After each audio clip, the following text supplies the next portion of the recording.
Bello Galadanci, wanda aka fi sani da Ɗan Bello, ya tona asirin wasu manya-manyan 'yan siyasa a jihar Kano, waɗanda sun haɗar da gwamnan jihar Kanon Abba Kabir Yusuf da kuma tsohon gwamnan jihar Kanon Dr. Abdullahi Umar Ganduje. Ku biyo mu a cikin wannan bidiyo domin jin zazzafan labarin da muka zo muku da shi. Masu sauraro, Assalamu alaikum, barkanmu da wannan lokaci, barkanmu da sake kasancewa da ku a cikin wannan tasha tamu mai ɗimbin albarka, wato Katabi News TV, tashar da take kawo muku zafafan labarai da rahotanni. Kada dai ku manta, idan wannan shine farkon shigowarku, ku danna mana subscribe sannan ku danna alamar ƙararrawar sanarwa domin sanar da ku da zarar mun ɗora sababbin shirye-shiryenmu. Ku ci gaba da bibiyan mu a wannan bidiyo domin jin zazzafan labarin da muka zo muku da shi.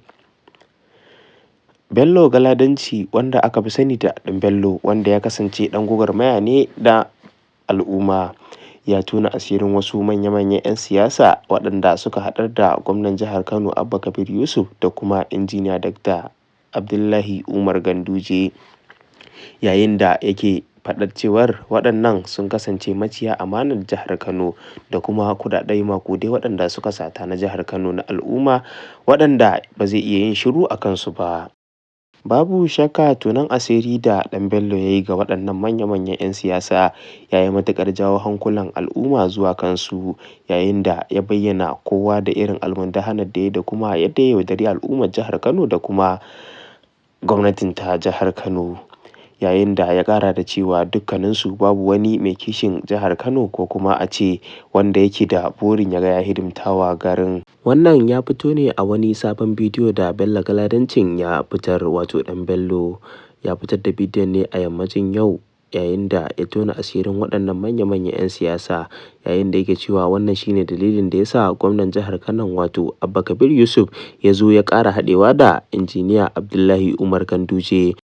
Bello Galadancin, wato Ɗan Bello, ya ƙara da cewa a cikin bidiyon nasa, yayin da ya ce gwamnan jihar Kano Abba Kabir Yusuf ya yi satar da tsohon gwamnan jihar Kano, wato injiniya Abdullahi Umar Ganduje bai yi irin ta ba, ya ninninka shi sama da yadda ake tunani, yayin da ya ce a kwangilar aiki ɗaya injiniya Dr. Abdullahi Umar Ganduje ya damfari al'ummar jihar Kano kuɗin da ya kai kimanin dala 230.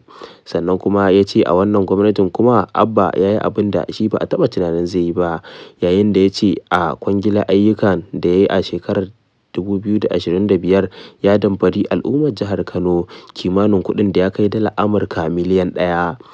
Waɗannan kuɗaɗe babu shakka ba ƙananun kuɗaɗe ba ne, maƙudan kuɗaɗe ne waɗanda al'umma da suka ji haka suka fara zargin waɗannan manya-manyan shugabanni, yayin da al'umma suka ce wannan dalilin ne ya sa suka ƙara zuwa suka haɗe kansu domin su ƙara damfara jihar Kano.